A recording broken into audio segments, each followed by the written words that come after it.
Okay, so we're going to get started. I want to welcome everybody today to the Jane's Walk that we're doing in Winter Hill and Gilman Square. And this was a rescheduled walk, as you probably all know, or maybe not, and maybe you couldn't do it before. But this was worth waiting for, I think, this weather. Very happy about it. So this is part of May Preservation Month, and this is now June, so we just sort of slipped into the next month because Mother Nature wasn't cooperating last month, and we're a determined group here. So my name is Brandon Wilson, and I'm the director for the Somerville Historic Preservation Commission, which is a city body. And we do a variety of different events, particularly in the month of May, but throughout the year, to highlight some of the historic assets of the city of Somerville. A lot of things that people that don't know anything about, including many people that have lived here all their life. So I'm going to actually ask here if a show of hands of how many people live in this, what we'll call Winter Hill Gilman Square neighborhood. Oh, perfect. Okay. Have you lived here any length of time, like all your life or anything like that? I've been in Somerville for about 18 years, and I've only been on this side. I was on the Cambridge side for most of it. I moved over here about 3 years ago. Okay. You realize you'll never be a native because 18, 25... I get it. I know. My neighbors tell me all the time. Okay. I've tried that, but it doesn't work. Doesn't matter. It's 25 or 40 years. You're never going to be that. Welcome. So we're just beginning. I've asked, as this Jane's Walk, as I often do, for other people in the neighborhood to actually share their stories and understanding and kind of fun facts about the neighborhood because they know best what was here. If you've been here all your life, then you have more things to share than not. But it's fun because what I find is that a lot of the people that go on these tours don't live here.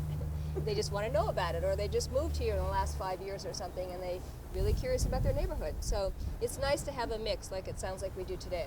So I've invited two people who know a lot about their neighborhoods because they formed a neighborhood association in each area. So my name is Mary Mangan. I've lived on Winter Hill for about 20 years now. Oh, no, I have a mic. My name is Mary Mangan. I've lived on Winter Hill for about 20 years now. And I've been interested in the history. I've been volunteering with the city to do a docent work over at the Powder House, and I became really interested in the Revolutionary War period, and I'll tell you more about that as we go forward today. But also I'm a founding member of the Winter Hill Neighborhood Association. We have some other folks here from the Winter Hill Neighborhood Association I can see as well. So we're trying to get people interested in the history of the neighborhood and learn about the context of where we are right now. So a real activist to begin with, right? Okay. Justin? Sure. My name is Justin Mailing. I live on Marshall Street. I'm the founding member of the Gilman Square Neighborhood Association. I'm also the Gilman Square Station Area Representative to the Green Line Extension Community Working Group. It's taken me about a year to get that title sorted out. Good thing it's not built yet. You have more time. Exactly. So I was appointed by Brad Rawson from City Hall to represent the Gilman Square community to the developers, specifically to assist folks with the construction impact on the neighborhood. And from that, the Gilman Square Neighborhood Association came about. So I'll be talking a bit more on the second half of the tour, talking a little bit about the history of Gilman Square and also the future of Gilman Square. Okay, so the purpose of these Jane's Walks that we do is to celebrate the legacy of Jane Jacobs. And does anybody know who Jane Jacobs is? Or a lot of people? Okay, that's a good sign. Okay, Jane would be very pleased to hear that. She's no longer with us, but this is the kind of the legacy she's left with us, which are these walks that occur not only in Somerville and in the United States, but throughout the world. It's a global kind of movement. And the idea is that Jane Jacobs was particularly well known for the fact that she was an urban activist, we like to call her.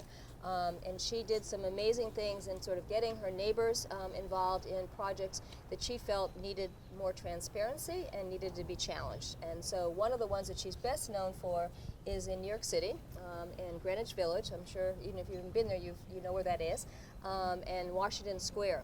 And some planners, and I am a planner by profession, I have to admit, but some misguided planners decided that they needed to increase the transportation access in the city, and so they were going to put a highway through Washington Square Park, for example, and a neighborhood of people that really loved living there.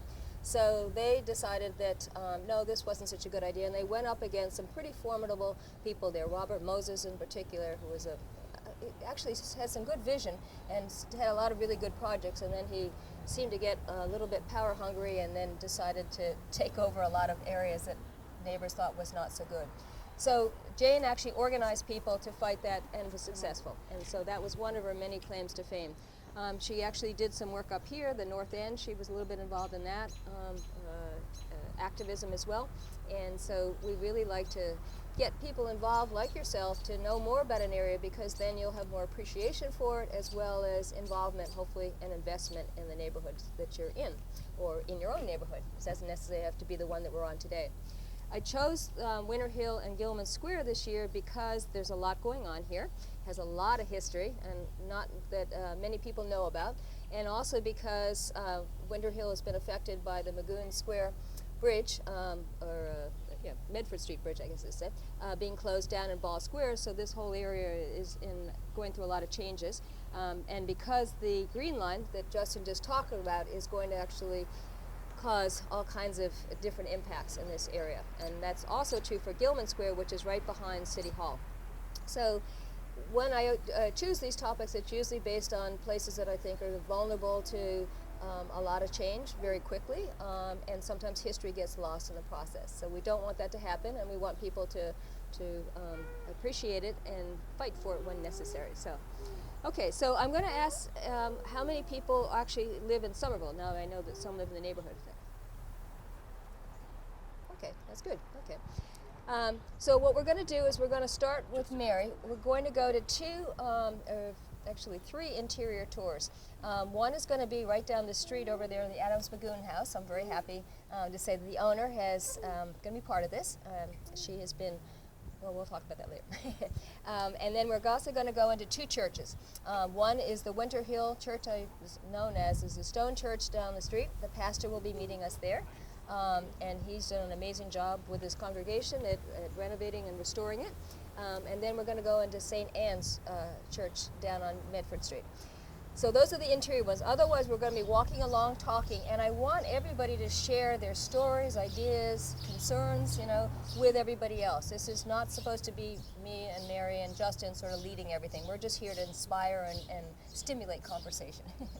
So if you have questions, feel free to ask them. This isn't one of these tours that you have to wait to the very end and you've forgotten it anyway. So it's informal. And as I said, for those that haven't come at the beginning, Bill is here from the city actually videotaping it. So if you have neighbors or friends that didn't get to watch this or come on it, they can watch it on YouTube, which is on our website. And I work again for the Somerville Historic Preservation Commission, which is a volunteer body that actually oversees all the historic properties in the city of Somerville. And just an FYI, we have over 350 historically designated properties in the city. The church that we're going into is one of them, and Adams Magoon's house is another that's on this tour. And anybody have any questions before we get going? Okay, so I'm going to turn the microphone over to Mary, who is our local historian. I have a mic. Oh, I see. That's what I'm not giving them. To Mary to talk about some of the history here. And if you didn't hear, Mary is one of our docents. We started this program about 4 years ago at one site at the Milk Rose Cemetery. And a docent is a guide, in case you're not familiar with that term. And what these volunteers do is they show you around a site and tell you some of the history of that. So a lot of times the Milk Rose Cemetery has a gate and it's locked all the time. People have never been in there, including people that have lived here all their life and never able to get into it. So we started this docent program that we open each of the three sites that are now on it on a Thursday night once a month and on a Saturday morning or a Sunday afternoon. And there's specific times. And the other sites that we do, and Mary is a docent, particularly at one of them, is at the old Powder House down in Powder House Square, right outside Davis Square. And she'll talk to you a little bit about that at some point, I'm sure. And then the third site, just so you know, is the Prospect Hill Tower. Right now that's closed just for the month of June because of the park renovation that's going there, but it will be reopened again in not too long. And so we'll be resuming that tour, those docent tours as well. Okay, so Right. Mary, it's all yours. Thank you very much. So the first thing I would like to do is provide you a little bit of context about the geography of this area. And I want to go back actually quite far in time and talk to you about what happened about 15,000 years ago, right? There was, a half a mile of ice over our heads, if you were going back that far. I do think it's important to understand how that was influencing the area, the layout of the area that we have now. And also that climate is an important factor in the geography that we have here.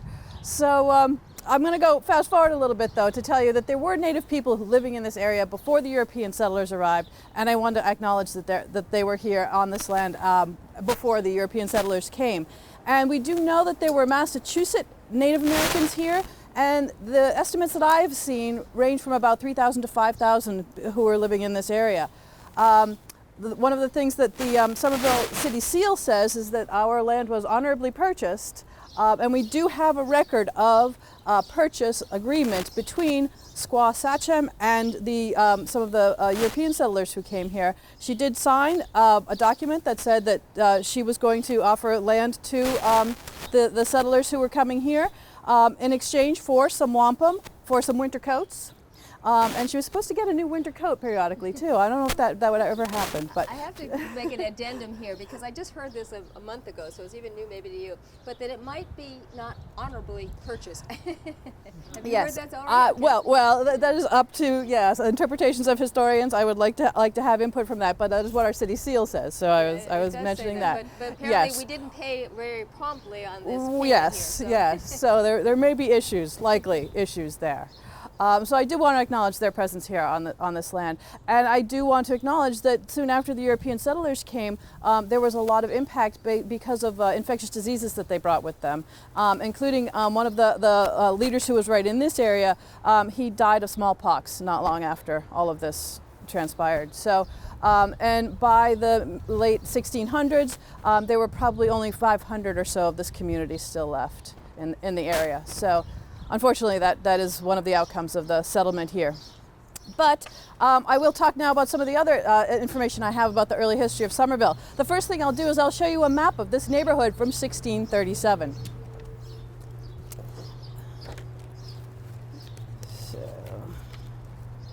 While she looks for a map, I do also want to tell you one other thing that maybe might affect your participation today, and that is that Winter Hill Brewery has actually offered the opportunity to go down there, or incentive I should really say.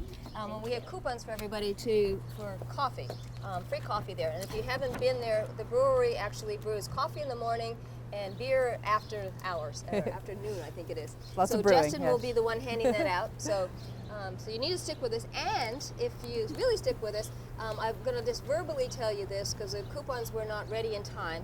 But there's an ice cream place in Winter Hill. It's the best one in Winter Hill, I have to say that. It's possibly the only one too, so I feel okay. But it's homemade ice cream, and it's a family that runs it. And it is called Tipping Cow, and it's down as you're going down Medford Street, right opposite the Winter Hill Community School. And they actually, as I said, it's a family. It's a couple who are now a married couple as of today. They're getting married. So in all the hecticness that was going on, and they're not actually getting married locally, they didn't get the coupons to me. So I'm allowed to verbally tell you that you will get $2 off any small or larger ice cream today and through the month of June, okay? So you're not getting a coupon, but since you're on this tour, all you have to do is go in and say, I was in the Winter Hill Gilman Square tour, and they will give it to you, and very happily so. The people that are there now. They're open today, but they're closed Sunday, Monday, and Tuesday because of this wedding, but then it's until the end of June. And they don't open until 2 today, so if you hang on, you can go after the tour there and get your... I'll tell you some other things to go look at later. We're over there too. Exactly. So. But I'm just telling you now because now you need to get to there in order to... So go ahead, Mary. Okay. So we have a map of this neighborhood from 1637. This is in the archives of the Massachusetts Historical Society. So you can actually go online into their digital archives and pull up this map. It says it's listed as Medford, though. You'll see it in the archives as Medford. And this comes from John Winthrop's papers, the family papers. And what we have is the area that they called 10 Hills. Some of you think of 10 Hills now as the neighborhood that's over the assembly area, but actually this was part of a much larger region that the Winthrop family owned, and that's the map that we have here. So you can see that there's a diagram of the Mystic River, and it's for those of you who live in this area, you'll be able to recognize many of the features of that.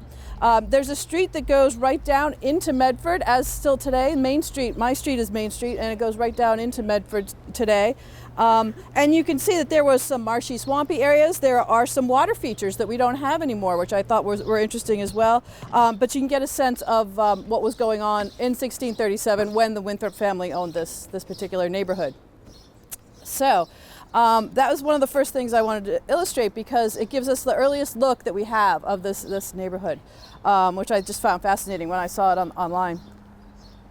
And one of the great things about this area was that, of course, we have Winter Hill. We're standing on Winter Hill right now. There's good visibility all around here into Boston, if you didn't have all the buildings that we have now, and over into the Mystic River area as well. So that's good for a number of different reasons. And this becomes important as we speed up towards the Revolutionary War era, because that was the next time that Winter Hill had a kind of a very large role in what we're going to be talking about today for the history. So let me tell you about that.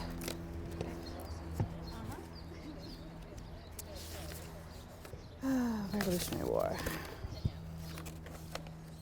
Was it the Winthrop family who purchased the land for the Coats? Winthrop was one of the families that was on the deed from the Native Peoples agreement, yes. But he was not the only family, so there were a number of people on that deed as well.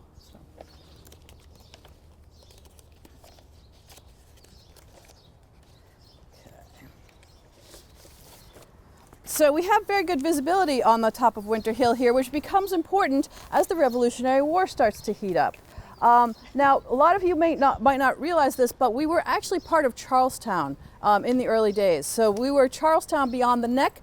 If you know where the Bunker Hill Monument is, there was a little neck of land, and then there was where we are in Somerville now, and so we were Charlestown beyond the neck in those days.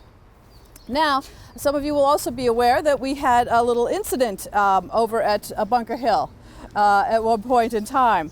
And in fact, one of the very first reports of the activity at Bunker Hill that went to the Continental Congress was from Captain Elijah Hyde of Lebanon, New Hampshire, who was a spectator on Winter Hill during the whole action. So as you're crossing Broadway, a lot of you might realize that you can look right down and see the Bunker Hill Monument. And so from the top of Winter Hill, there was a good view into the activity that was going on in Bunker Hill. Now, this also becomes important because after the activity at Bunker Hill, they were wounded who came up the hill, came up beyond the neck here, and were treated on Winter Hill. And I'll mention that as we go a little bit further along. This became a strategic point after that time because there were concerns that the British would come from Boston by water to Charlestown and then come up this way to get further north or further inland here. Because the only other way, if you remember maps that you might have seen of Boston at the time, Boston was almost an island really, and the only route was down to the southern part of that. So that was a longer land route. It would actually have been easier for them to come through Charlestown or possibly up the Mystic River. That was also a possibility as well. They were concerned that they might take boats out there. And so the hills that are now in Somerville, were Charlestown at the time, were a good place to have some kind of Revolutionary War fortifications and watch areas. And so one of the first things that intrigued me was something I found in the Library of Congress records. So if you go to the Library of Congress, there are plans for the Rebels' Works on Winter Hill. I actually think that would be a great beer name, and I've asked them to make a beer for me at Winter Hill Brewing called Rebels Works, so you can pass Rebels Works around here. Thank you. So that's how I started to get interested. I look around in the Library of Congress at night just for fun, because I'm a nerd. That's how I started getting intrigued about the Winter Hill Fort, because I hadn't heard much about it besides that. I knew about the Revolutionary War activities and so on, but I didn't know anything about the Winter Hill Fort. In my research, I've also come across a story about a 13-year-old soldier who was stationed here on Winter Hill. He came to replace his brother who became ill, and so they swapped him out, and this young boy actually talked about his experiences here. The first fort that they built on Winter Hill was actually kind of just a little cave that they carved out of the side, and these young soldiers lived in that, and they actually preferred that to to the structures, the drafty and wooden structures that came later. So I have some information about that if anyone wants to see later.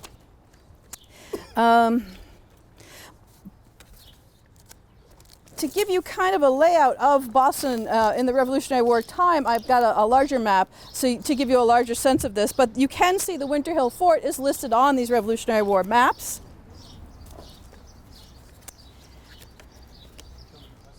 Yeah, you can pass that if you want.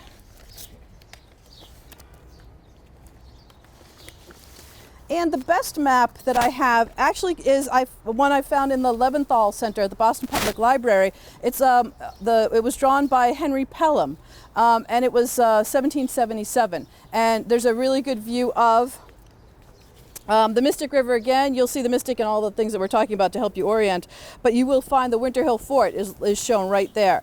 Now it's really hard to get a sense of this. It was a temporary fortification. It wasn't one of the forts that you might think of that you've seen at other places. So it was kind of haphazard. And we have very little documentation about the details of that. But if you want to pass that around.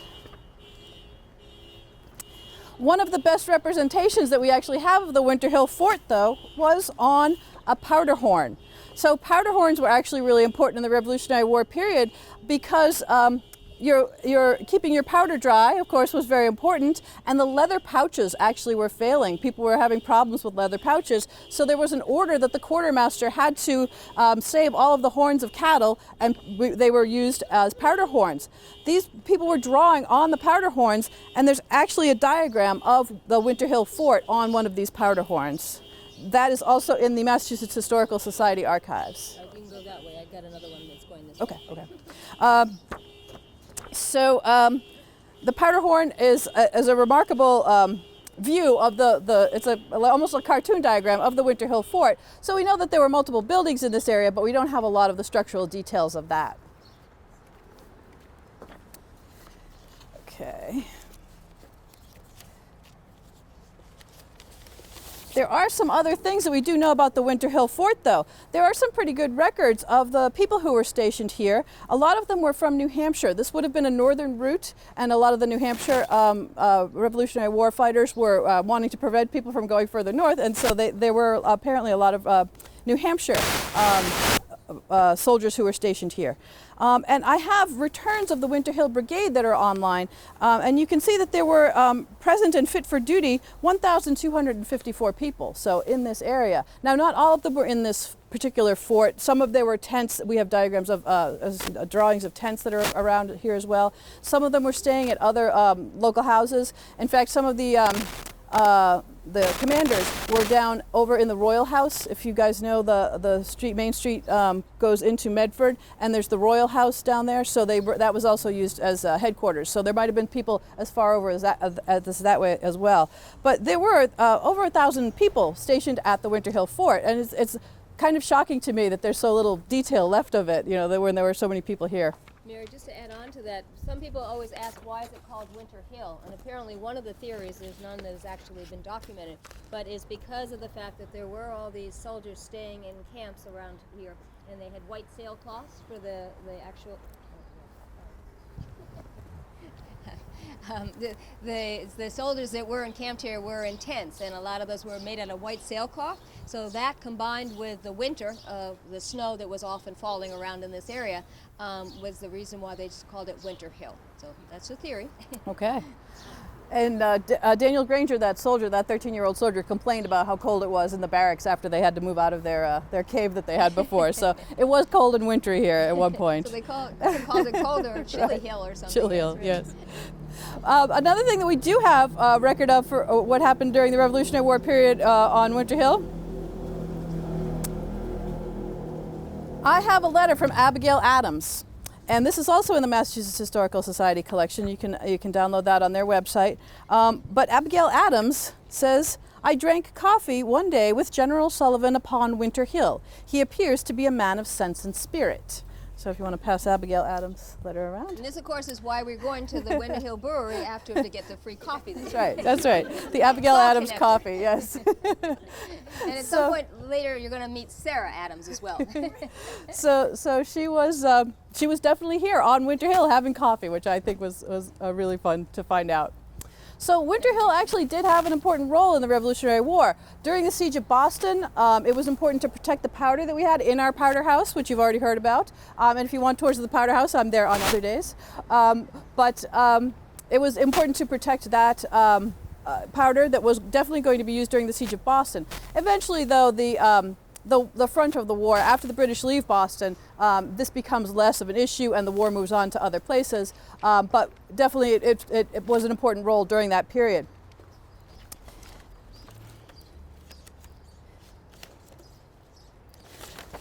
The last record I have of any kind of mention of the Winter Hill Fort comes on a map of Somerville from 1852. This is the Draper map, and this is available also in some of the local archives. The city of Somerville has copies of this for sale. The historic Somerville has copies. Actually, the Somerville Museum, which everybody should know about, which is on Westwood Road, actually sells these maps as well. And so they're wonderful to have framed and put on your wall, and you can show people how far we've come. And the last record I have of it is actually right where we're standing. So it says here on the map, remnants of fortification were found right here. And that's why I wanted to start the tour right here. There's a little borderline of the city of Somerville. By 1842, it became the town of Somerville. It had broken off from Charlestown. And so this, sorry? Survey marker. Survey marker, thank you. So there were survey markers, and one of them still resides right out in front of my house, which is right over there. So I know that this survey line, there would have been a survey marker just on the other side of this building, and the last evidence I have of anything about this fort is this remnants of fortification from this 1852 map. So that's the last thing I know about the physical location of the fort, but there's very few other details about that. However, we're going to be soon going across the street, and we're going to be talking about where there might be some remnants of that fort available.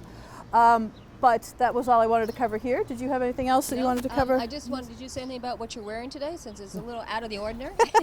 Really? What do you Actually, I have to tell you that Mary is one of the people, volunteers in the city, that whenever we do a project, she is one of the few people I know that actually delightfully gets dressed in whatever the attire should be for that.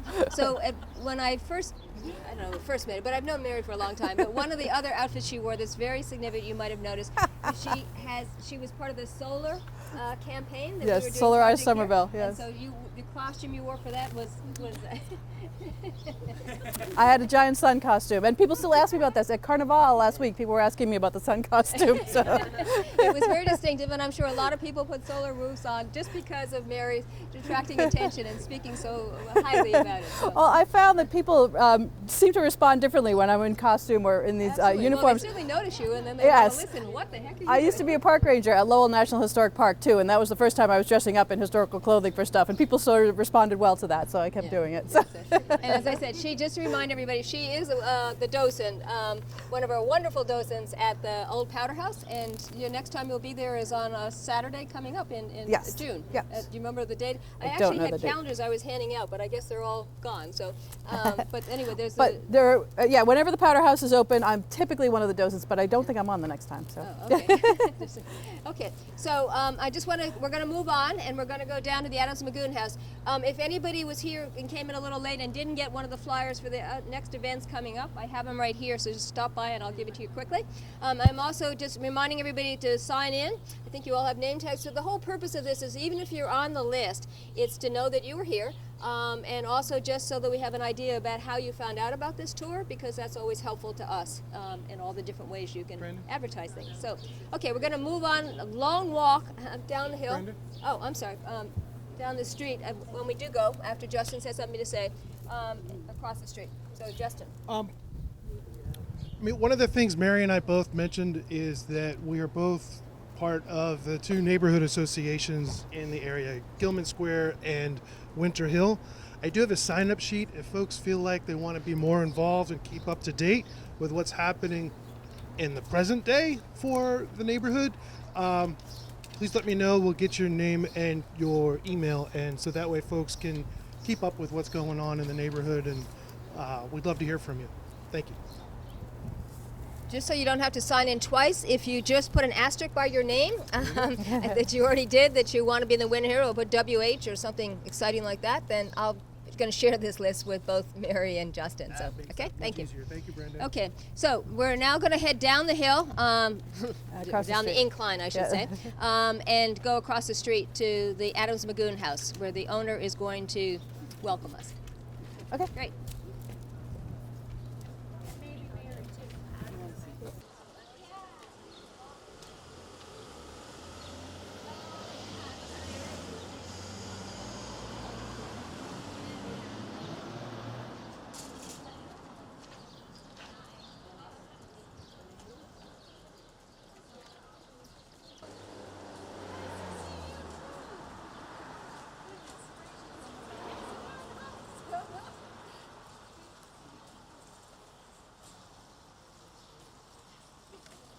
You got everybody? And then we're going in. Oh, We are. All right, so welcome to, this is real history here. Oldest house left in the city, I think? Well, maybe this The, Tufts house. yes, right, this was to say one other. All right, so I want to introduce you to the owner of this property here. She'll tell you a lot about it. She's owned it for a number of years and has been painstakingly taking care of it, restoring it, living in it, and enjoying it. And so she's raised her family here. And so she's going to tell you a little bit about the history. She knows it from the inside because in the process of doing some of this restoration work, she's been very dutifully cataloging some of the history, preserving it. Yeah. The architectural details. Yes, okay, so she's going to tell you a whole lot more about it. And thank you so much, Tricia, for doing this. Tricia You're Matthews. welcome. Thank you, Brandon. Oh, actually, Right. Yeah, why don't you're going to introduce us as your real name, right? Or your I alternate my name? real name is Tricia Matthews. But I just put the tag on. It says Sarah Adams Magoon. So this is the Adams Magoon house, and of course the Adams side of it is Sarah Adams married John Magoon. Her mother was also, and Mary, you can jump in anytime. Her mother was a Tufts, and so we've got the whole Tufts family, and the Tufts house is down on Sycamore, right? Yeah, Sycamore. Near the Tipping Cow. And oh, you want me to be louder? I can do that. No, that's for him, I think. So let's see.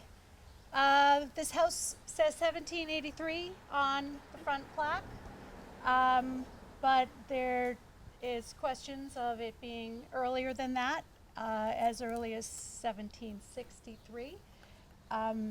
Joseph Adams built this house for his daughter Sarah, and if you saw the basement and every rock that's in place for the foundation, and you can actually walk through the basement. We're not going down there.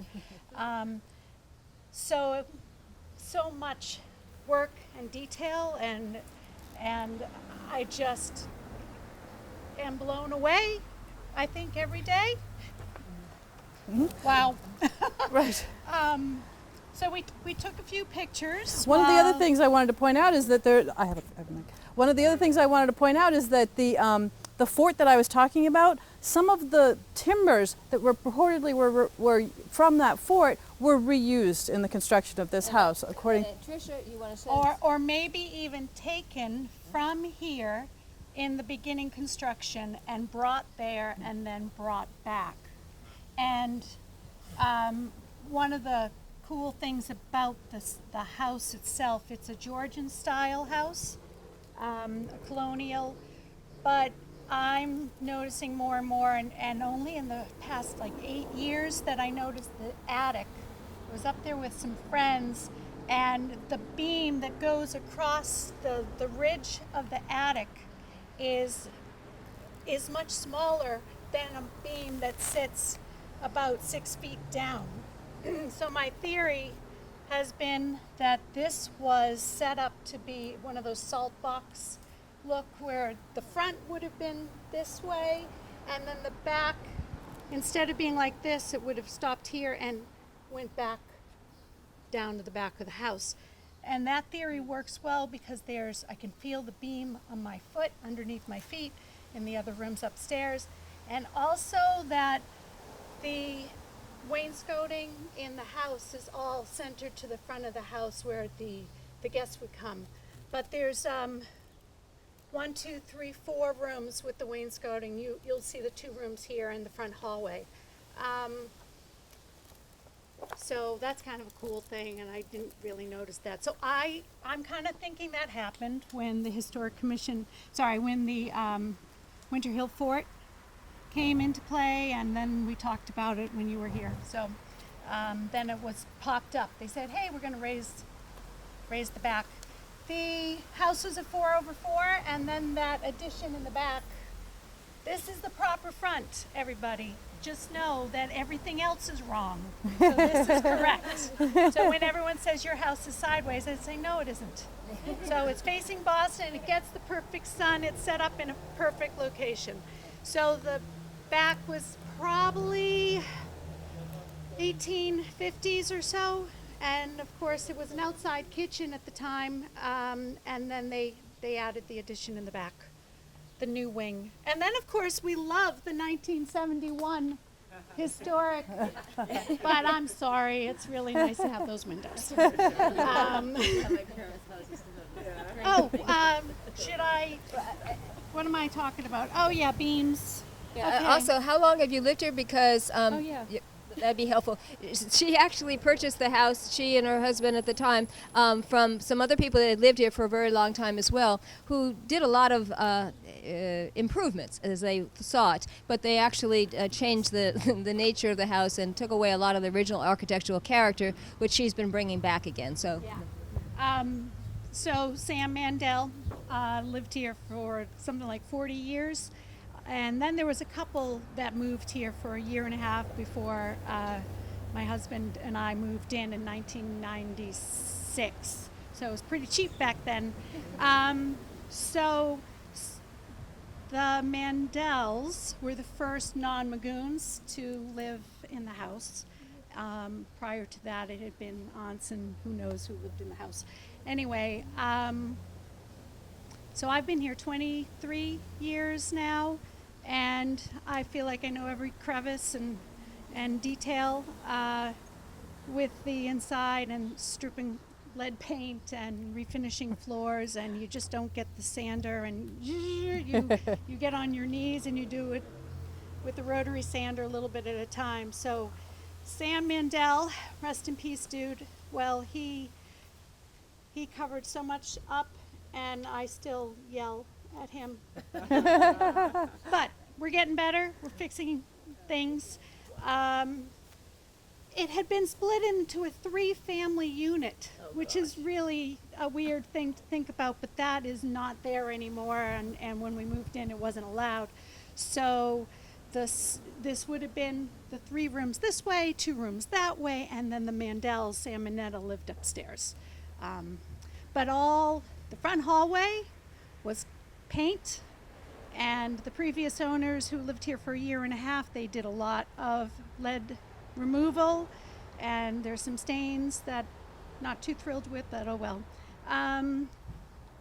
But I've left it wood. What else have I missed? So many details. Okay, so we're going to have the opportunity to go inside. Tricia has been working diligently to declutter some of the aspects of the house, like we all have, so it's nothing that we be ashamed of. I keep telling her this is part of the history of the house.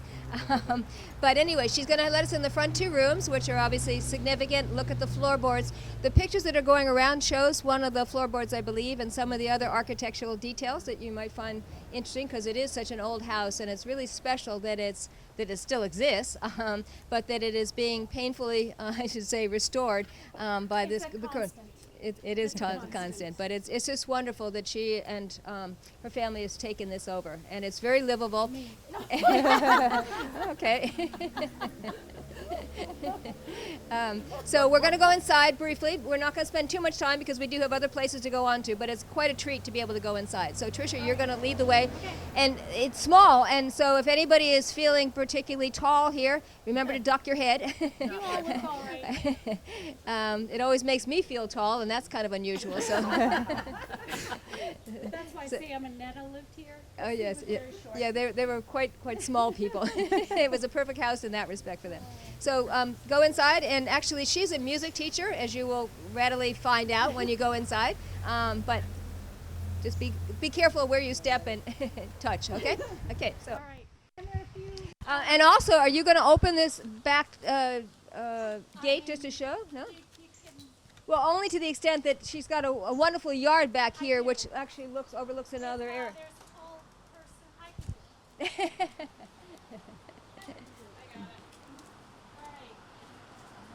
Oh, I see. I didn't realize. There's a Bible. Yeah, The thanks. family Bible is Get a here. time to drink and your there's a coffee now. picture of I turned off my mic too. Thank you. Remind me to turn it John Adams and Sarah Magoon and the details of the Bible. Yes, thank you, Janine. Great. So that's kind of a cool thing. There's a family Bible here. No. You know those bricks though? She told me when I took the tour of the house earlier So that I they had have an the old two fireplace rooms. that was that they couldn't restore. Yeah, you could go either way. There's a family Bible. Feel free to go around. You can go in. You can go in. Okay. Absolutely. She's opening up. What's that? Didn't know we were supposed to bring our bathing suits. She just filled it this week too. So now that you know it's here. Right, I think it was the same year. I like thinking of this as a farm history. It's just I just take it for granted because look at my dad. I'm like, oh yeah. It's been a long time since I've been pool hopping. I don't think I'm that agile. Oh, you need to do parkour with me. Small room, and they closed doors.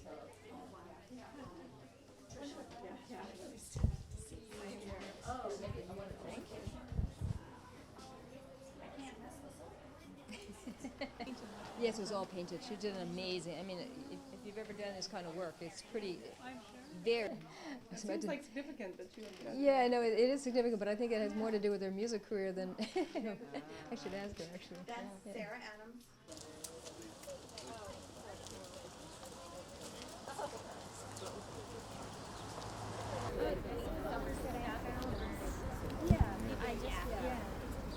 I have a couple things before we go in I wanted to show everybody. I want you to look across the street at the wall that's over there.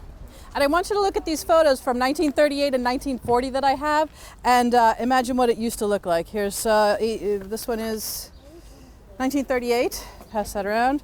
And this one is nice, it's 1940 and it has this particular church that we're in front of right here so you can have the context for this church too. But look at that wall. Where we have wall now, we used to have grass and trees. So it breaks my heart to see these photos. So Are those trolley tracks? yes, yes. Are they still underneath? I think so. On Main Street, I know they still exist because every time the pavement would come up, we would see them underneath there. And we saw cobblestones too. We have cobblestones. So why was the wall put in? I don't have any idea. I was hoping Brandon could give some insight on that. I don't know when it was done. I don't know when it was done, and I don't know why it was done. But I miss the grass. Now that I see that, we could have had all the grass. You know. Actually, I found another one on Historic New England's website, and it was taken maybe like.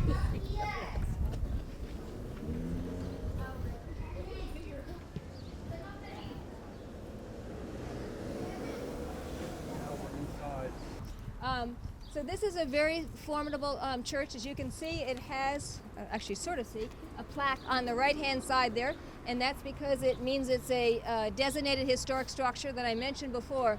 The Historic Preservation Commission does research and surveys houses throughout the city over a period of time. Well, we started the commission in 1985, and during that time we've gone through three significant survey efforts. This is the music school that's getting out right now that they do here. And so this is one of the properties that was actually designated back in 1985. So this is a long time. And again, the good news is here, just like in Tricia Matthews' house, is that the current owners of the property, which happens to be this pastor that I mentioned, Luis Morales, who's been the pastor for many years, has very much a keen sense of history, and he has been trying to preserve things inside and maintain it very nicely. That's not always true for a lot of churches, often because they don't have the funds to do it. The good news is that Luis Morales has actually been able to have a growing population, and in fact they've grown so much they actually don't have services anymore because they've outgrown the space, and they now bought a building in Medford of all places. But he's still very much, this is their headquarters, and yeah. Okay, I'm just told that the pastor is coming in 5 minutes. I spoke with his daughter, and so we talked earlier this week, but there's a lot going on for him. So in any case, they've now come back here as headquarters, and they have a whole variety of different uses that they use or they lease out the church to, different congregations, and one of whom is not here today. They were part of their original tour scheduled in May, but it's called City on the Hill. It's a kind of a new population, or a new congregation, I should say, that has now come to Somerville. I guess they've been around for several years. I met them as part of a cleanup campaign in the Winter Hill area, the spring cleanup in the city, and was delighted to hear that they love being in Somerville. They were doing the cleanup with us, and a number of the congregants were doing it as well. And he and his wife and family have bought a house not too far from here in Somerville, and so they're becoming very much part of the community. I'm sorry that he's not here today, because he wanted to tell you all about his congregation and his mission, but I think that the date conflicted with other things they do. But they actually have a significant part of this church where they hold their services as well. And the thing that's also significant about this church is like all churches, but also all older buildings, it takes a lot to maintain it, in part because, as you can see, the roof there is all slate shingles. So that's the good news is that they last forever. But forever is about 100 years, and so this church is older than that. So what I can tell you is that it's a Hartwell and Richardson design, who are very famous architects if you haven't heard of them. It's a shingle style, and it's one of the most characteristic shingle style architect designed buildings in the city. And it actually is on the National Register as well. It's one of Somerville's finest architect designed buildings, and it has multiple slate covered roofs, as you can readily see there, and they're varying shapes that you can see that they are on there. Let's see what else I can tell you about the survey that we did. I'm sorry, what? What is this wall? Is that slate also? Oh, the material on the side there? Yeah, I believe that is also slate. And so, but I was going to say that it's called local Somerville stone. It's from Fitzgerald's Quarry in Somerville for the square tower, which you can see up there. And then there's the blue Rutland marble for the sills, the copings, and the steps. And then there's rough granite block stone for the corner tower. So they're all different materials, but they're all very original to the original period. Also, I can tell you that in 1863, under the leadership of Samuel Carleton, who was a Winter Hill resident, they organized a Sabbath school. And in 1865, the congregation of 28 people was formed. And by 1881, there were some issues of division, and the congregation split with some of the members, and they then formed the Broadway Congregational Church. And then others were involved with that as well. And it was the Winter Hill Congregational Society that remained in alliance with the Sabbath school that had been formed. And they used the Gothic chapel, which was built in 1871. Now we've just gone another 100 years from where we just came from, so that says something about how old that house was. And for the worship of church, worship in this church, which was constructed in 1890. The renowned architects Hartwell, Richardson, and Driver, they designed this church in the shingle style, and it's significant for its well-defined architectural style and its association with this firm, which we're very lucky to have because it's a very well-known firm in the city. We're going to go inside until the pastor is able to get here from his other location. I will tell you that I was amazed when I came in here in preparation for this tour, because I've been in here over the years, and the basement, which most of you have basements, I suspect, are usually in pretty tough shape, and this one has actually been totally transformed into very usable space that he's done. And he also, the pastor Morales, has painstakingly done a lot of work here with congregants of the church in restoring things, and retained all of the things that he's found here. So he has a whole curio cabinet with some of those artifacts that I want him to show you rather than me. So why don't we go in? We're just going to briefly go through and see the inside. So come with me. The name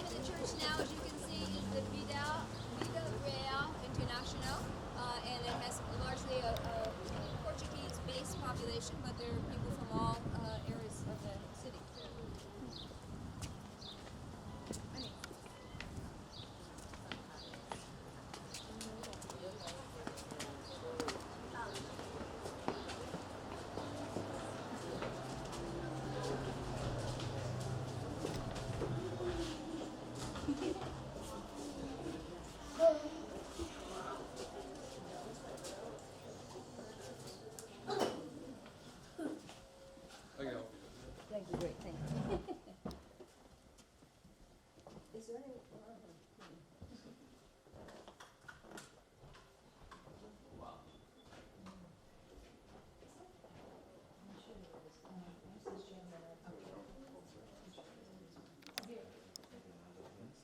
You can see the windows have been restored. They were in tough shape at one point, and they've actually looking very nicely. And the inside of the church has been maintained very nicely. As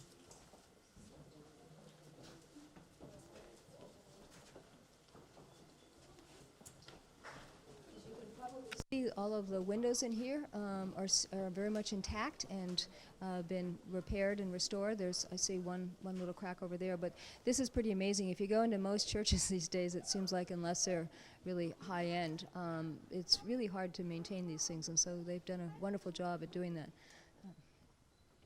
I believe this is where the City on the Hill congregation actually has their services. You can come in, yeah, absolutely. Yeah. And there's even in the back or what's the front of the church, you can see the windows there that have the stained glass. It's just beautiful.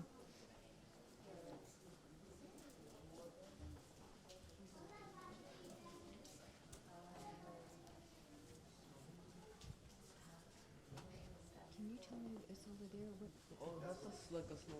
Yeah, we don't want to go in there. So, hi. How are you? I'm Brandon. Okay, great to see you. Okay, so the pastor has arrived. So I'm going to turn the microphone over to Lee Morales, and he's going to tell you a little bit about the structure and some of the work that he and his congregation have been doing on this church for a couple of decades at least, and they've done a wonderful job. So here he is. Good morning to everybody. Well, we got the building, I think it was 2 years after we started the church, which was in 2003, so that would have been 2005. When I came here, they told me that the place was a dump, that it was ready to collapse. There was holes all over. And I took the challenge. We invested a lot of money to bring it up to life, because it was, like they said, it would have collapsed by now. And I can confirm that. but we took the challenge, and we did a lot of work. We put a lot of money into it. And the problem here is that the city considers it a historic place, but whenever I have approached the city for funds to fix it, they've always said there isn't any. And yeah. The beautiful thing about this building, if you open those curtains, behind those blue curtains, we have 3 Tiffany windows. There was a guy when I first bought the building that was here and looked at the windows. He was an expert, and he said those windows are not less than $250,000. I cover them from the back and from the front with plexiglass to protect them a little bit. And they need a lot of work. I was like, who was the person I talked to that we would like to apply for some funds to fix? It was you, right? So, and then there's a few things you learn. Well, after I bought the building, you have to go outside. But through that door, there is 2 cannonballs, one on each side of the door from the British War. I didn't know that. And one of the 6 elders that was running this place when I bought it, he's the one who came one day and told me about it. So this is a Latino congregation. We rented to a Haitian congregation on Sundays, and also to Church on the Hill. Yeah, City on the Hill, yes. Yeah, exactly. And there was another church meeting downstairs, but when we bought the other building in Medford, they moved over there. And we do a lot of work with youth here, a lot of work with kids. If you go downstairs, more than 80 kids going through music school. So we do a lot of work in the community. We have a food bank, and so we're giving good use to the building. Um, and there is a book, I don't know if you know about it, that was written about all the buildings that this architect built. And this is part of the book. And also, somebody told me, I don't know if that person was right, that this is one of the most important structures in Massachusetts because of who built it. That's right. It's a stellar example Yes. of their work of hard work. And this other wing right here is not as old as this one. So the city has been very concerned about this side, but not that side. So we're, everything we do here, we're very careful. Yes, sure. Do you want to mention that you've been saving some of the artifacts that you found as you've done? Yes. And also, he said he spent a significant amount of money, and he did that. But I also want to mention a lot of labor, and the labor has come from a lot of your congregation. Yes. Which is really significant because it's. I was saying before you came, is that unlike a lot of churches, it's very hard to maintain these kinds of structures, and especially as your congregation is declining. In this case, the congregation is not declining. As I mentioned before, they had to relocate to another building in order to accommodate everybody. But they've still been maintaining the building and using a lot of the skills that they have among their congregants to do some of the work, including Louis himself, who's very modest and not telling you this. But I think it's a nice story to hear. Yeah. Well, I left El Salvador in 1980 because of the war. I came to Somerville. I applied for political asylum back then, and then with Ronald Reagan, I was able to become a citizen of this country.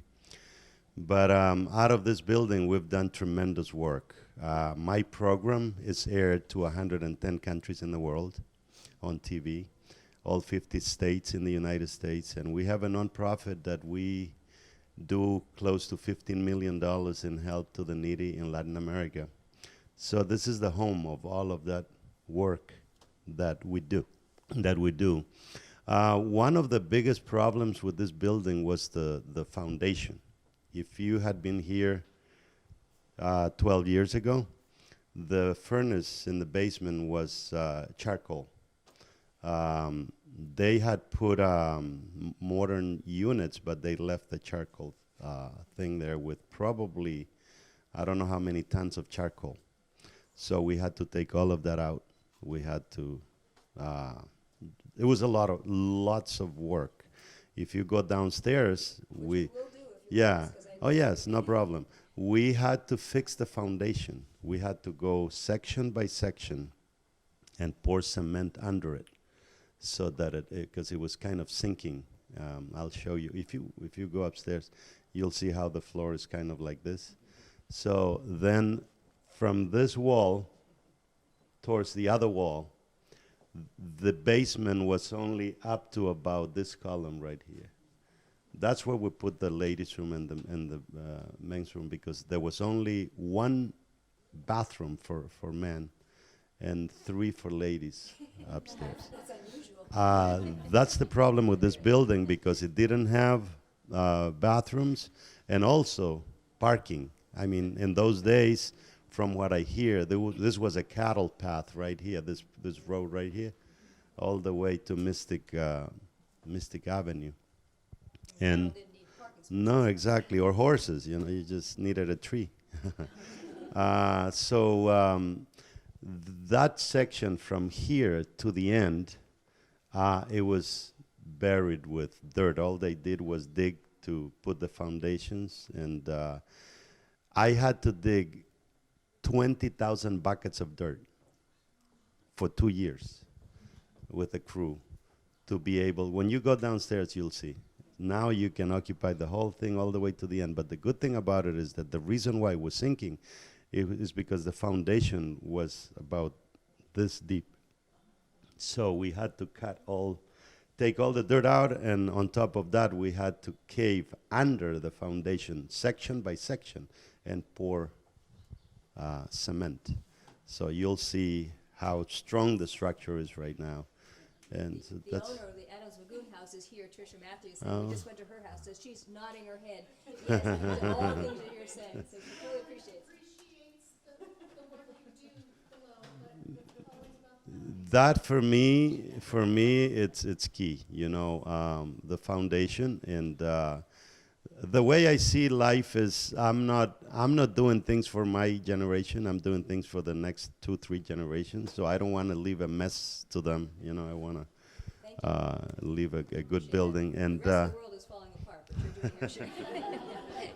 Okay, so let's go downstairs and see some of the work he's done. It's not necessarily historic rehabilitation, but it's pretty amazing what he's been able to do. And I think it's very inspiring. I mean, this is an example of, you know, what we have in Somerville is the diversity of the population and how they've really invested in the community and really helped bring it back and are such a strong part of it. So let's just go downstairs quickly and take a look and maybe go upstairs if you want to walk a little further.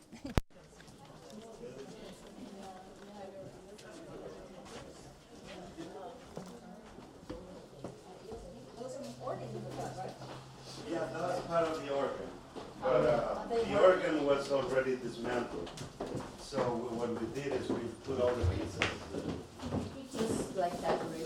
Where the bathroom used to be. There was no way to keep this as an old building because this was it was a dump, you know, and the.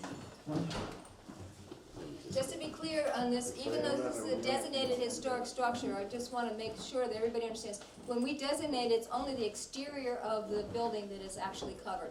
What happens inside is totally up to the property owner. And of course, we encourage people like the Matthews and actually to do the work that they do inside and restoring things, but that's totally up to them, and that's why we feel so lucky to have had somebody like Tricia Niles initially to do the work that they did. Downstairs here, I think, you know, what's particularly significant is it's not only helped strengthen the foundation, which is what the whole church is based upon, but also has made a very usable space. And as he's mentioned, the pastor, they now lease it out to all kinds of other different groups as well as their own congregation. They are wonderfully supportive of youth in the city, and one of the programs that they have is a music program for young children, which I know Tricia will be delighted here because she is a music teacher. And so last time I was here, there was like it seemed like all the rooms were being music was coming out of them from the kids that are here. So, Louis, do you want to say anything more while we walk around here? And I'm going to give you the microphone. This is where the furnace used to be. I'm going to give you the microphone.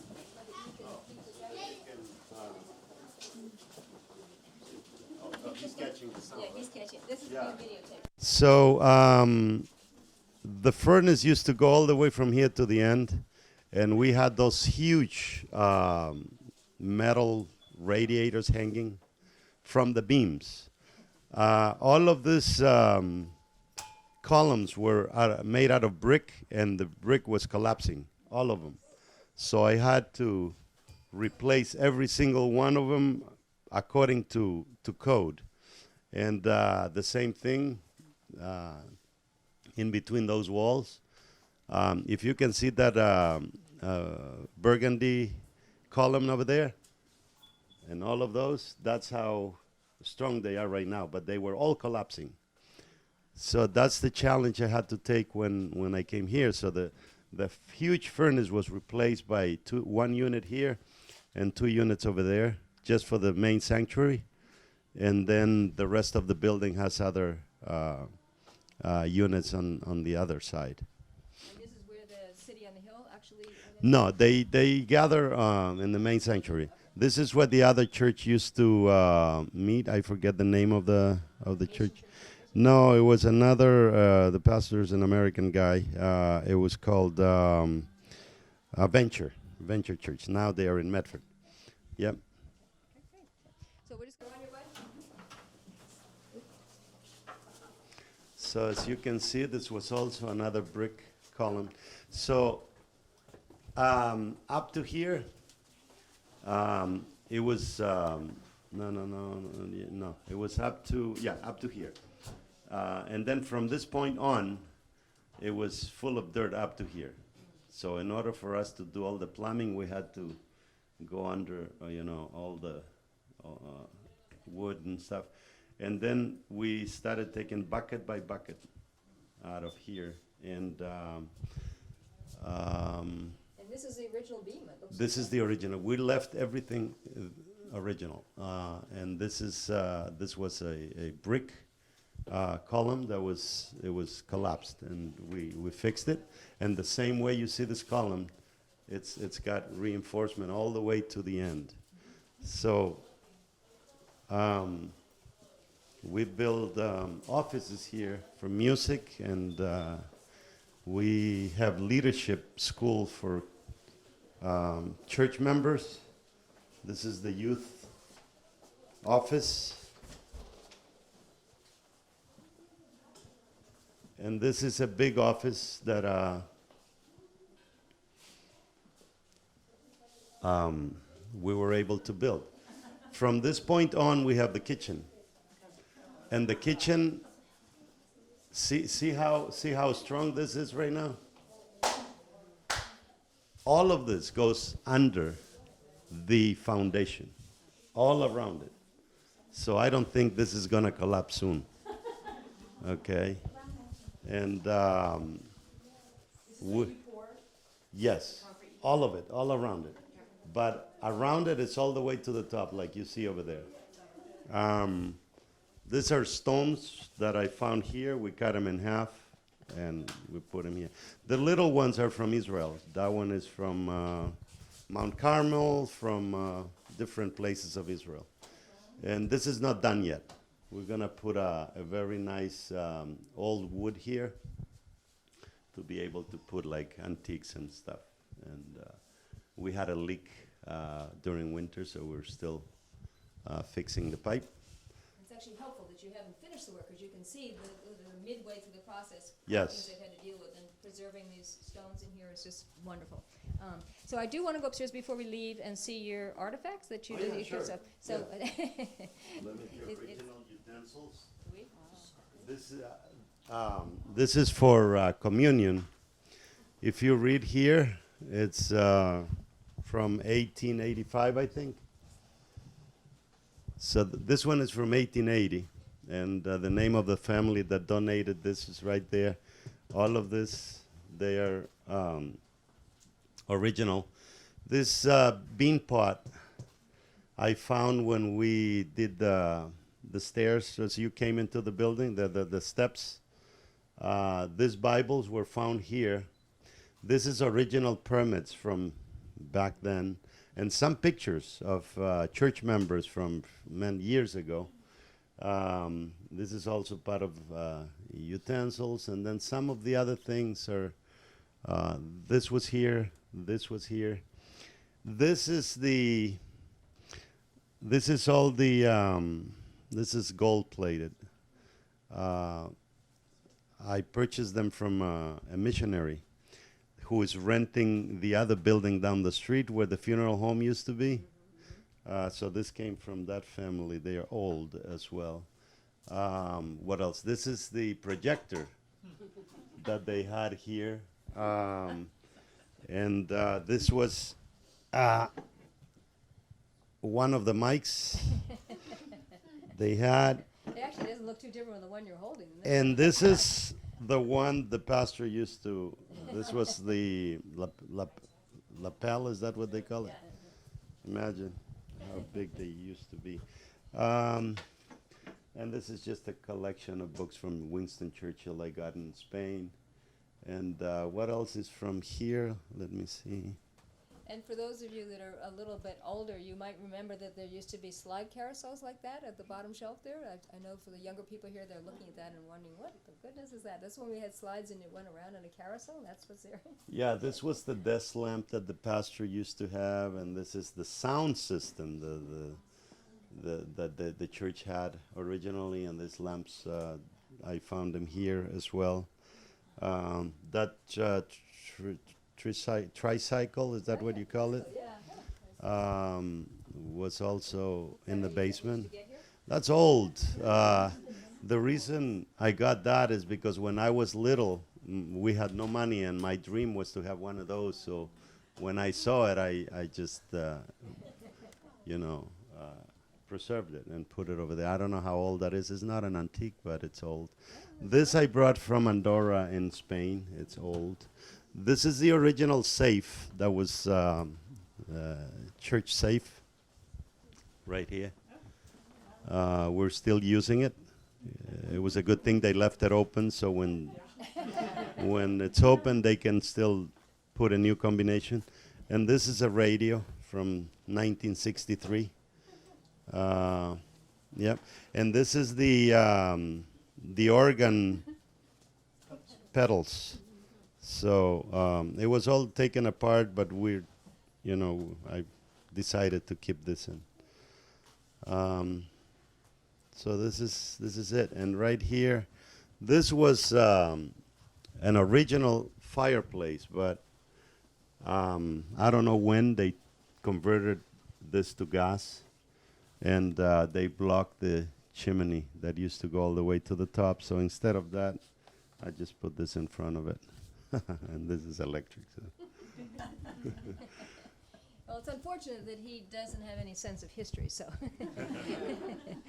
But thank you for sharing all that you have. This is wonderful. It's quite a treat for us to be able to come inside and see what the inside is like, because you've done a really nice job at maintaining the outside as a historic structure. And I know it's very expensive, and I know that you would like some more help from the city, and if I had the money, I would be more than happy to give it to you. But we'll discuss that further. We have talked about it.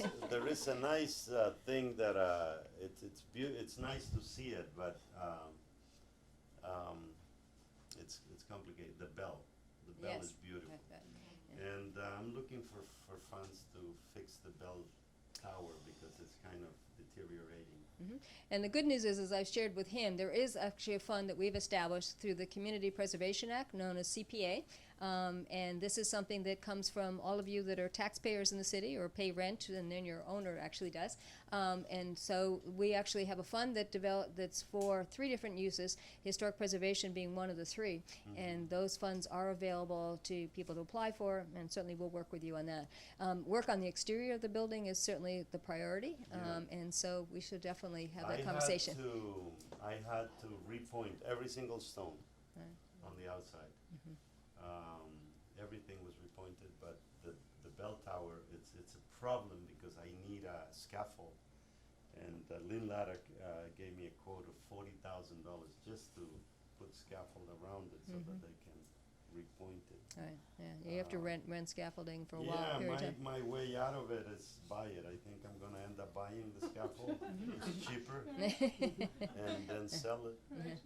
As you can see, Louis is very resourceful and creative, and that's what it takes to maintain and to really preserve things like this. So just because we're on we are on a schedule. So thank you so much for coming back as well to share all of your history and your knowledge and so much of the work that you've done. Oh, there you are.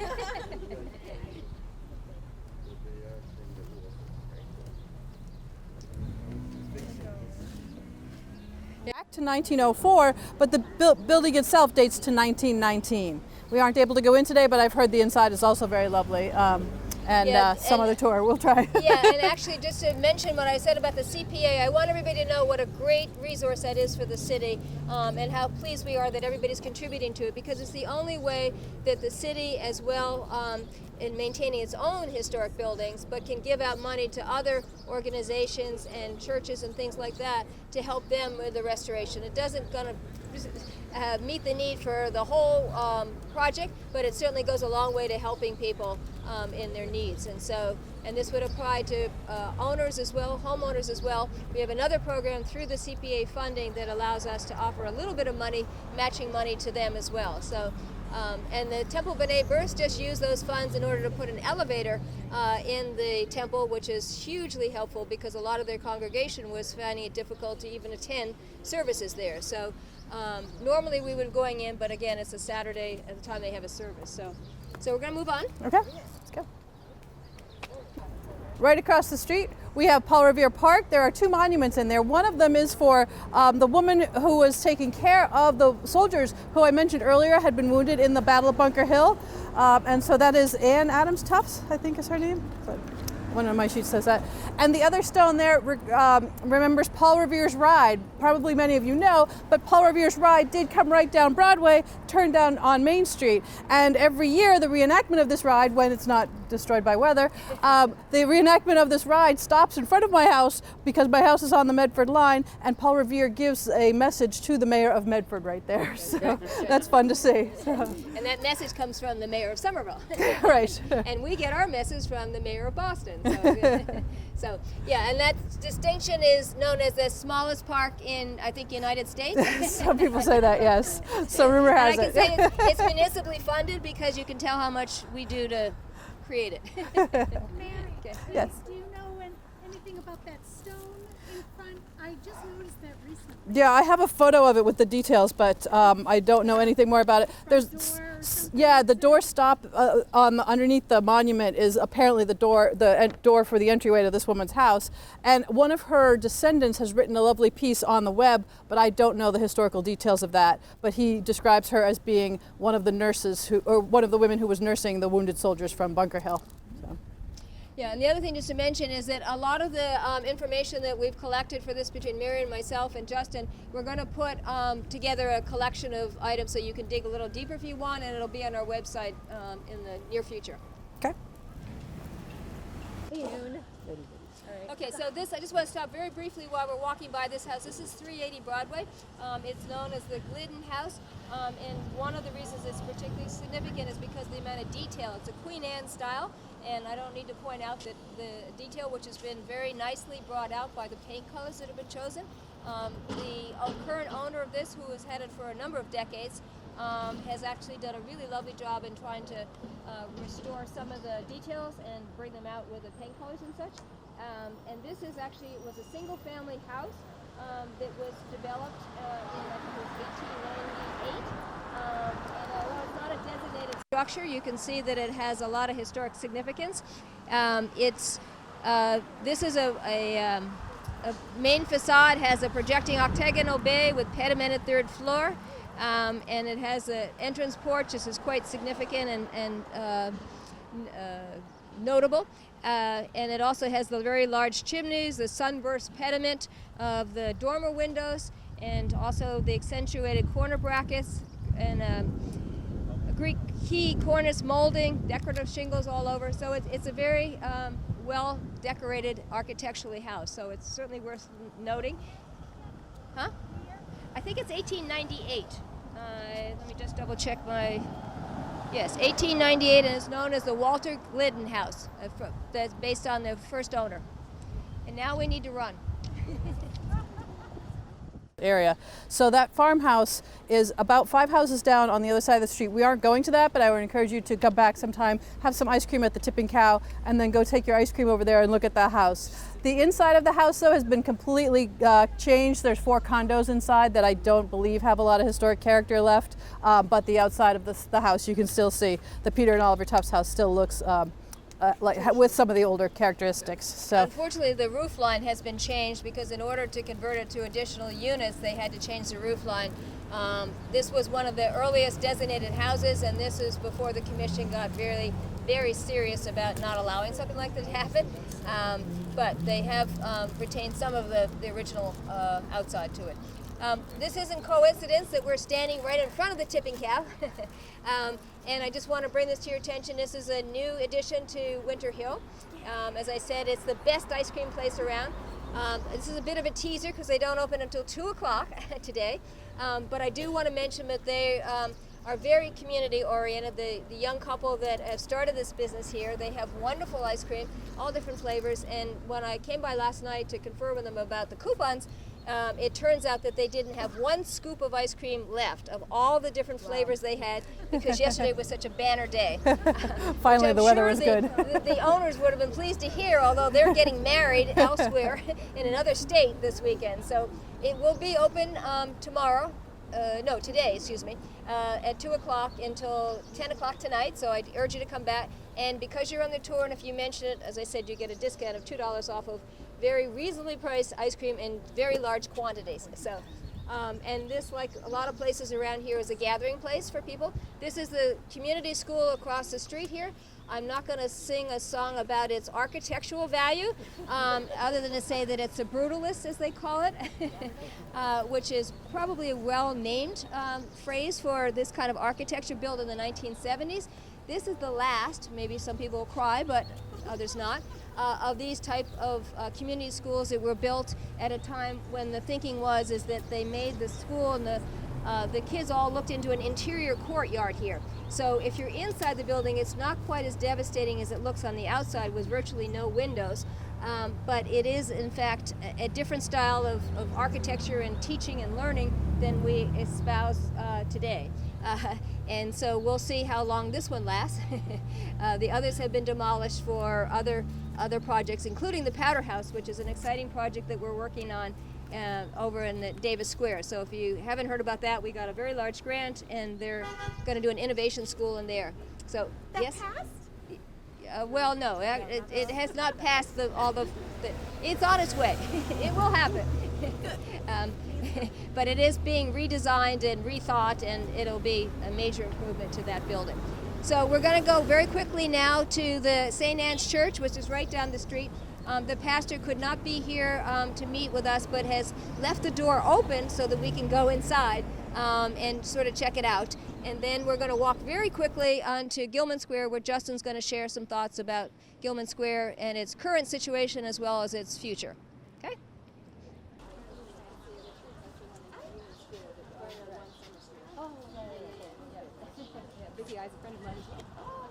Okay, I want to mention something that I omitted that one of the participants told me about. Karen, do you want to just share what you were saying about the right next to the tipping cow? A couple of doors away from the tipping cow is this A couple of doors away from the tipping cow is this wonderful small produce, grocery store, neighborhood grocery store. It's called Neighborhood Produce. So it's run by a fellow whose name I think is Matthew Gray. He started on a Kickstarter a few years ago, and it's a great place to pop in when you don't need a huge grocery run, but you need a grocery run. And unlike a lot of the small little variety stores you see in the neighborhoods, it actually has, like, you can stop in and get onions, you can stop in and get apples, and great selection of produce and bulk items and coffees, teas, and so on. Great. And it started as a Kickstarter, and it's been a very successful business since. I also want to mention at the Winter Hill Community School we just went by is that the one thing that they have greatly enhanced, they being the city, and that is the park and the playground associated with it. It's recently done a couple of years ago, and it's wonderful. It's for kids that play soccer there. They use it as well as they teach parkour there, and for kids and adults and such. And it's just a wonderful playground that's been totally transformed. I urge you to go down there and check it out. It goes all the way back to between the two streets as well, and so it's really a very nice playground. Okay, so Mary and I will then talk a little bit. No? Oh, okay. All right. So Justin's going to talk a little bit about here or not? Okay. Well, I know a little bit. Okay. So this is actually a Romanesque church architecturally. It's a stone church, obviously, as well. And as I mentioned, the father, O'Brien, could not be here today. He actually now is the father of 3 churches in Somerville, Roman Catholic churches, that is. So he's a very busy man. But I have to say that this, he's an example of a father and that has been very dutiful in trying to preserve and maintain the older architecture of their buildings, such that we actually gave them a preservation award a couple of years ago for the work that they did. They hired an architect up the street who do a lot of historic architecture and have done an amazing amount of work on the outside of not so much this church, but actually the rectory behind us and the parish, and very sensitively done as well. It is actually a Romanesque Revival ecclesiastical building. It was built in 1897 to 1899. It took a couple of years. It has a distinctive towered form, and it's obviously a landmark in the valley, as we call it, between Winter and Central Hills. And there's also there's 3 buildings here. There's a parish building, a school, which I believe has been closed, and a convent. The school was open for many years, but like a lot of them, it was forced to close because of the declining enrollment and difficulty funding-wise. But it's a beautiful building. It was actually built by Thomas Houghton and organized in 1877. It also has strong local associations with the city's late 19th and earliest 20th century Irish and Italian immigrants. And this was very important because for a long time they had no place to go. They had to walk all the way to Cambridge, the Catholic community who were immigrants. St. Joseph's in Union Square was also a very significant structure for that immigrant population. So, but this one has been able to stay open. As I started to say, it's one of the 3 churches that the Roman Catholic diocese has in Somerville, and the father now oversees all of them. And the good news is he's very committed and very sensitive to historic designations. And so St. Joseph's Church, he has this one here, as well as St. Catherine's on Summer Street. And all of those are really lovely structures. So we're very very lucky, to have somebody of that kind of nature to taking care of these churches. We can go inside very briefly, and then we're going to walk down to Gilman Square. I also want to mention, or maybe Justin was, the Thurston Spa is right here, again as a community resource. I think a lot of people in the neighborhood go there. It used to be owned by somebody for many, many decades. He then decided to retire, and the good news is that somebody that had been working for him for many years, I think, took it over because he didn't want to see it get closed down because it was such a popular spot in the neighborhood. And Tony would love for us to all go in there and see it, but we don't have time today, so I urge you to go back on your own. So just quickly, let's go inside and see it.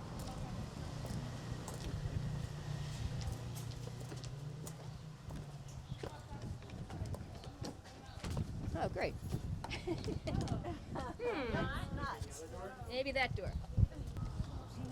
Okay, so it seems as if somebody locked the doors after the confirmation this morning by accident, I think. So I just want to mention that this is another example of one of the churches that has adapted to modern times when the congregation that originally was in here is declining, and so they actually lease out space as well to other groups, I believe.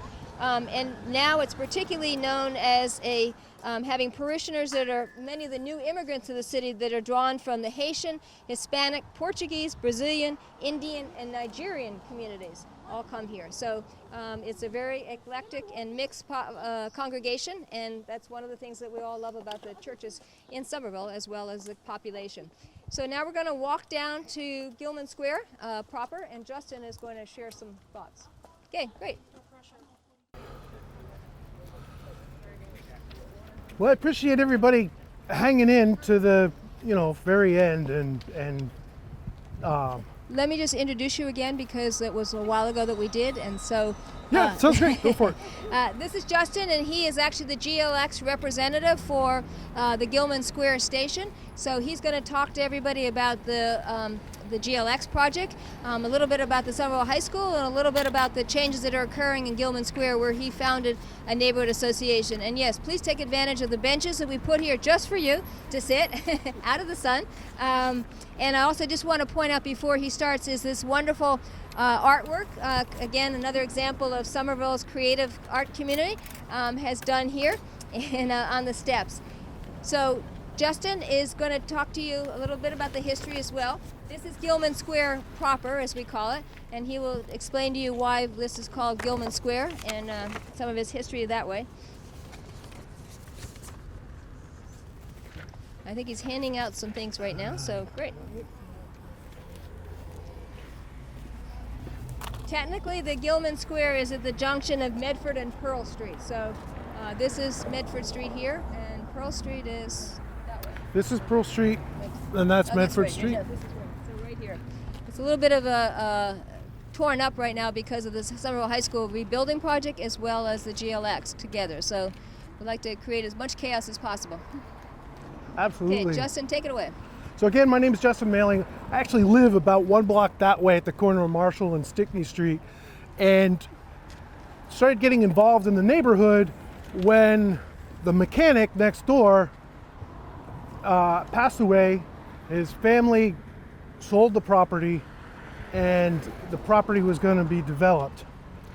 Since it was really close and we're in a butter, I started getting more interested in the community.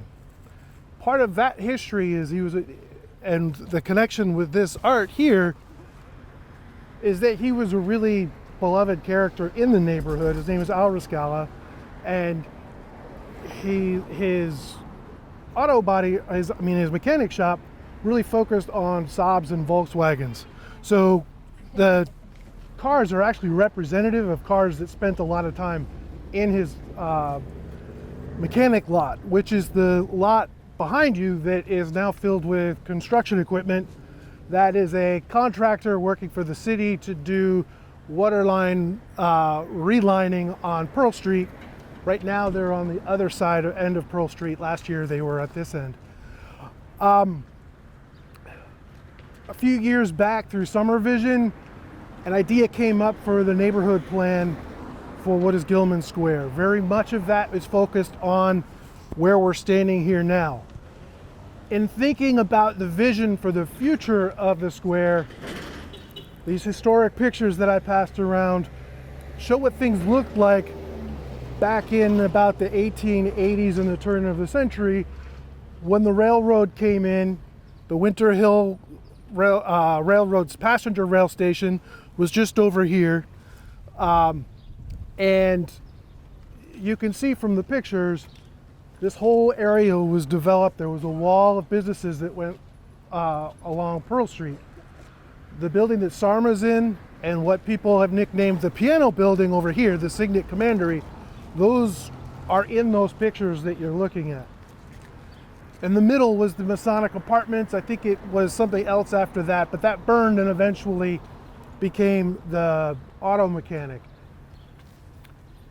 In the Somervision process, the idea is to figure out how we can maximize the benefits to the community, get everybody's needs addressed as passenger rail service returns to Gilman Square. So we're trying to use the past to inform the future, but development continues, and the neighborhood association came about so that the neighborhood can help be a part of that process and help guide that process. Otherwise, market forces will drive how things go.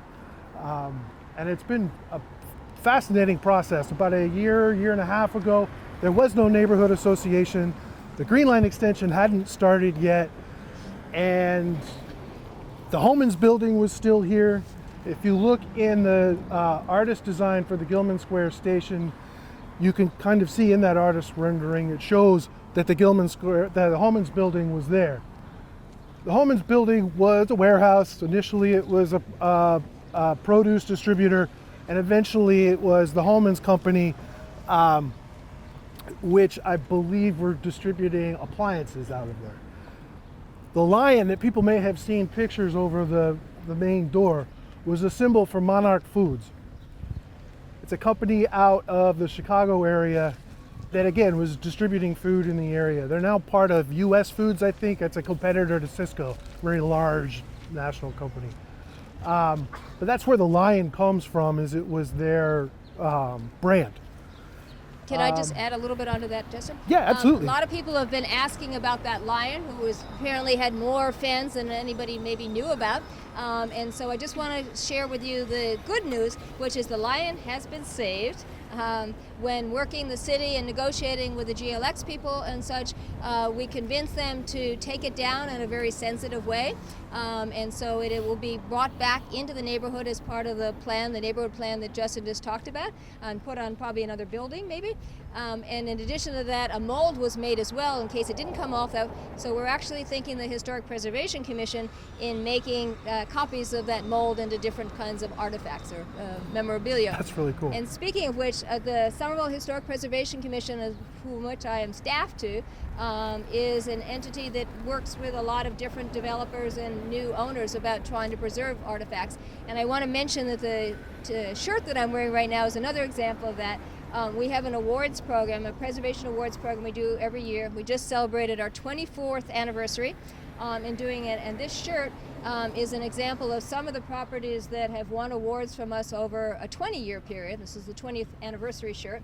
And the fun thing about this shirt is it's a collaboration with Somerville High School students as well. And what that means is that if you get an award, either a director's award, if you're not a designated structure, just an older one, or you are a designated structure, what we do is the Somerville High School students do a representation of your property, and they give that to the owner. And we actually have great support from Stan Hope Framers in Union Square, a local business obviously, and Century Bank, which started in Somerville and is a Somerville family.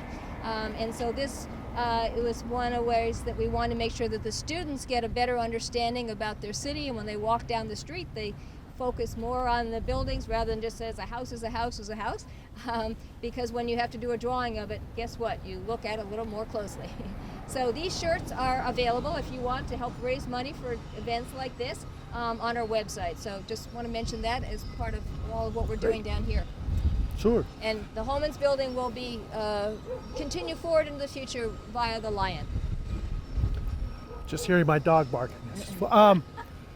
Slightly distracting. But one of the things that I think is interesting about Gilman Square, and part of what led us to organizing a neighborhood association, is that where you're standing is just about where 3 wards in Somerville come together.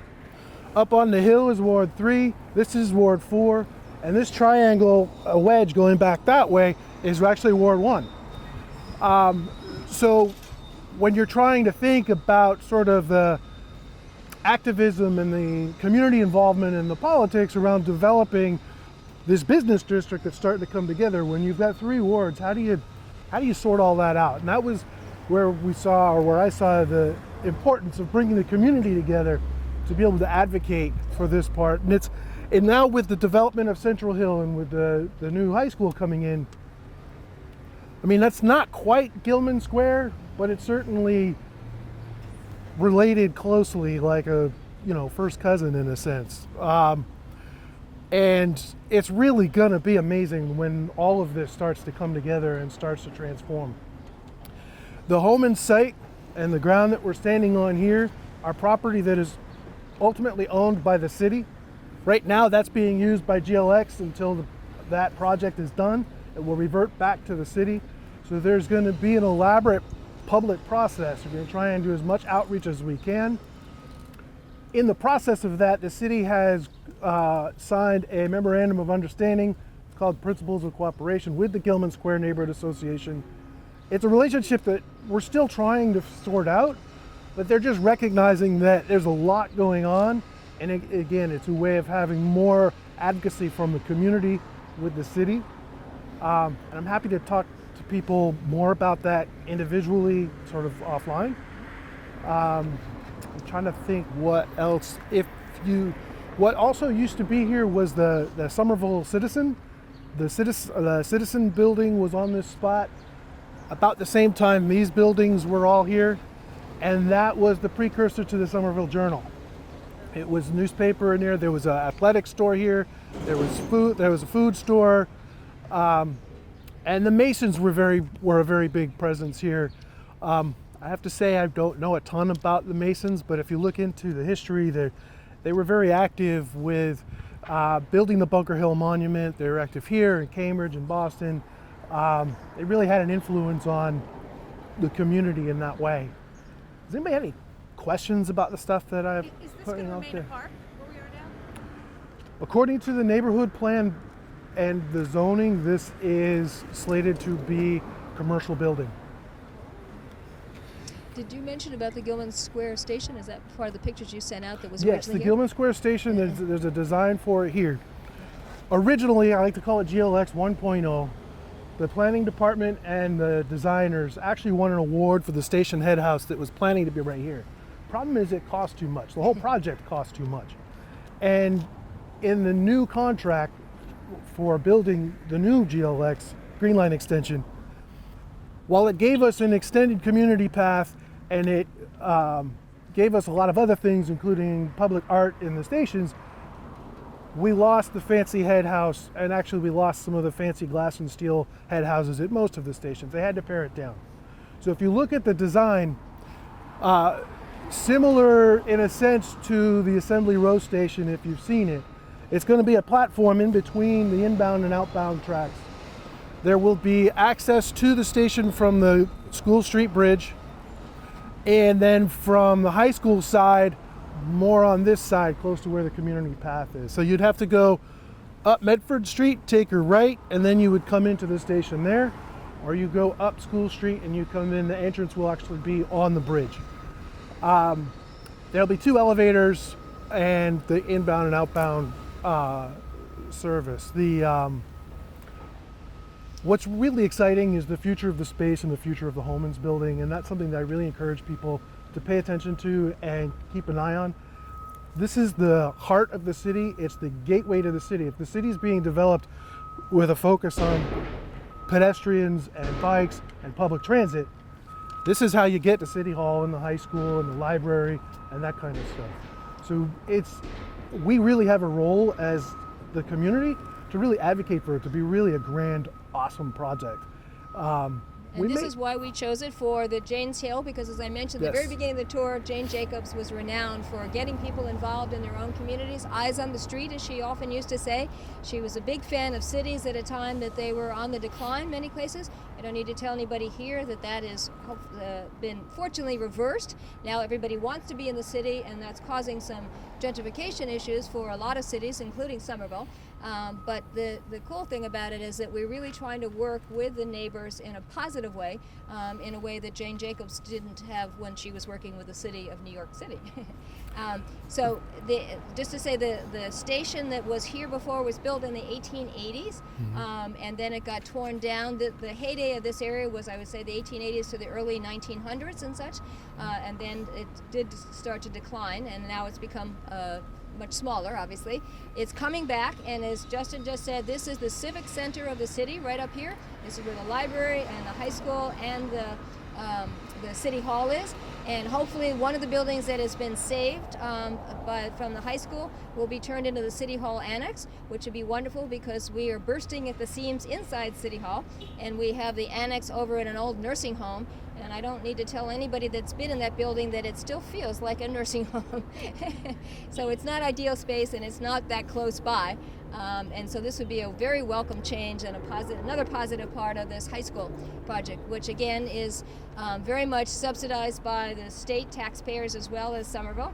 We're very excited, and the timing of the GLX and the high school building is very close. I think GLX is 2021. It's allegedly still on track. That's what they're saying at this point. I don't know the timeline for the high school. Yeah, the high school's been a little delayed by some unexpected finds, as you often have in rehab projects and such, and asbestos and things like that, but we're trying to get back on schedule. So the hope is that will also be open in 2021. And so we do need to end this because we're at that time, and I just want to thank everybody for coming today. This is great to have this kind of a turnout. Again, if you have neighbors or friends that didn't get to see it, it will be on our video gallery of the Somerville Historic Preservation Commission's website, which is a city body. So just go to the city website for that. And if anybody has any questions, we'll take them really quickly offline. So thank you again. Cheers, thank you. Cool. This was the commuter rail stuff before, right? I mean, where the station. It was the Boston and Maine Railroad. Did everybody get to sign So it was in? not commuter then, or No. So it's never been. But it.